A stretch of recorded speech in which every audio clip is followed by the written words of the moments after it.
हम लोग जानते हैं कि किस तरह से पिछले 10 साल में भारतीय जनता पार्टी ने दिल्ली के लोगों के खिलाफ ਸਵੇਰ ਸ਼ਾਮ ਦੀ ਚੱਕਰੀ ਦੇ ਵਿੱਚ ਪਿਸਦੀ ਰਹਿੰਦੀ ਹੈ ਦਿਨ ਭਰ। ਮਹਾਵਾਰੀ ਦੀ ਪੀੜ ਹੋਵੇ ਜਾਂ ਬਿਮਾਰੀਆਂ ਦੀਆਂ ਤਕਲੀਫਾਂ, ਕਿਸਮਤ ਦਾ ਲਿਖਿਆ ਹੈ ਸ਼ਾਇਦ ਇਹ ਸੋਚ ਕੇ ਭੁੱਲ ਜਾਂਦੀ ਹੈ। ਮੁੱਖ ਮੰਤਰੀ ਭਗਵੰਤ ਸਿੰਘ ਮਾਨ ਮਹਿਲਾਵਾਂ ਦੀ ਇਸ ਪੀੜ ਨੂੰ ਸਮਝਦੇ ਨੇ। ਇਸ ਲਈ ਪੰਜਾਬ ਦੇ ਹਰ ਜ਼ਿਲ੍ਹੇ ਵਿੱਚ ਮੁਫਤ ਸਿਹਤ ਜਾਂਚ ਕੈਂਪ ਲਾਏ ਜਾ ਰਹੇ ਨੇ, ਜਿੱਥੇ ਉਹਨਾਂ ਨੂੰ ਮੁਫਤ ਸਲਾਹ ਅਤੇ ਬਿਹਤਰੀਨ ਇਲਾਜ ਮਿਲੇਗਾ ਤਾਂ ਜੋ ਮਹਿਲਾਵਾਂ ਪੂਰੀ ਤਰ੍ਹਾਂ ਸਿਹਤਮੰਦ ਰਹਿ ਸਕਣ। उनकी ज़िंदगी दूभर करने के लिए कितनी किस्म के षड्यंत्र रचे हैं। समय समय के ऊपर उन्होंने दिल्ली सरकार के कामों को रोकते रहे, एलजी के जरिए तरह तरह के कानून लाके, लेकिन हमारी सरकार ने कोई काम दिल्ली वालों का रुकने नहीं दिया। ऐसे ऐसे ऐतिहासिक काम दिल्ली के अंदर किए गए जो कि इस देश ने कभी 75 साल में देखे नहीं थे। सारे काम कराए गए।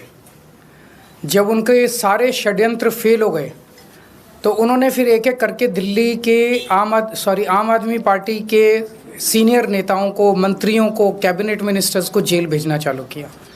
उन्होंने सत्येंद्र जैन को जेल भेजा, मनीष सिसोदिया को जेल भेजा, संजय सिंह को जेल भेजा, मुझे जेल भेजा, सब लोगों को उन्होंने जेल भेजना चालू किया। उसके बावजूद भी काम नहीं रुके और कोई दूर दूर तक दिखाई नहीं दे रहा कि बीजेपी जीत रही है।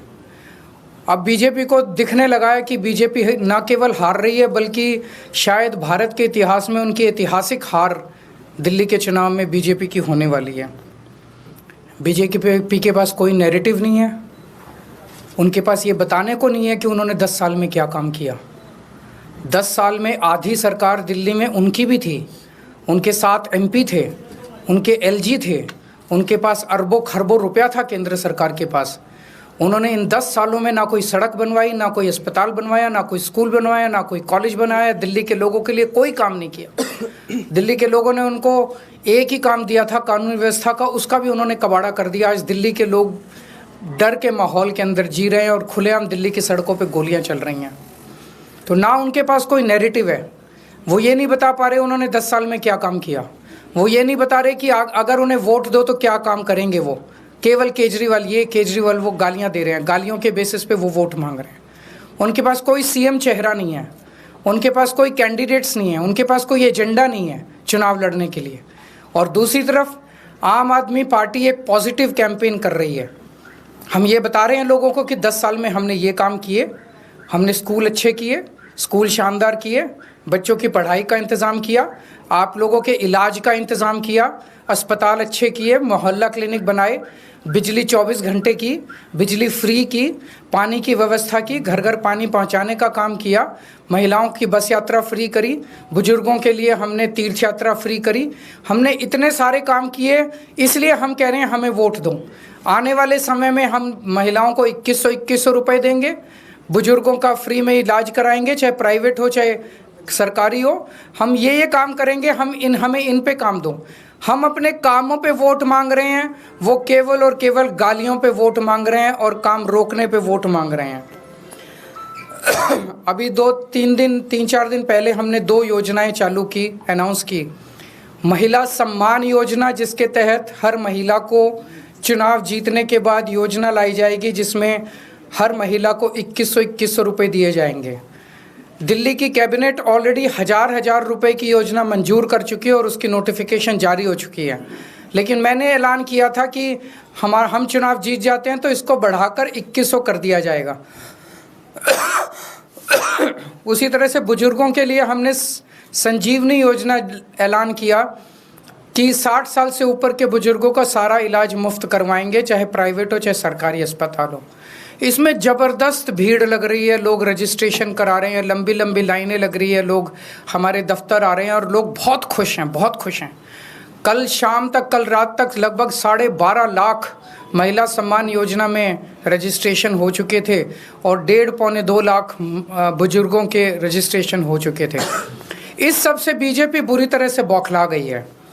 और अभी 3 या 4 दिन पहले हमें अपने सूत्रों से पता चला है कि ED, CBI और इनकम टैक्स तीनों एजेंसीज़ की मीटिंग हुई है और उस मीटिंग में ऊपर से आदेश आए हैं कि कुछ भी फर्जी केस करके दिल्ली की सीएम आतिशी जी को गिरफ्तार किया जाए। ये मैं पूरी जिम्मेदारी के साथ आज बहुत बड़ा आरोप लगा रहा हूँ कि इन तीनों एजेंसीज को ऊपर से कहा गया है कि दिल्ली की सीएम आतिशी जी को कोई भी फर्जी केस बनाकर गिरफ्तार किया जाए। उन्हें यह भी कहा गया है कि उसके पहले, गिरफ्तारी के पहले, आम आदमी पार्टी के सभी सीनियर लीडर्स पर आने वाले दिनों में रेड होगी। मेरे ऊपर रेड होगी, मनीष जी के ऊपर रेड होगी, फिर से हमारे ऊपर सब पे रेड हो चुकी है। संजय सिंह पे रेड होगी, सौरभ भारद्वाज पे रेड होगी, सत्येंद्र जैन पे रेड होगी, आतिशी जी पे रेड होगी, हम सब पे रेड कराई जाएगी।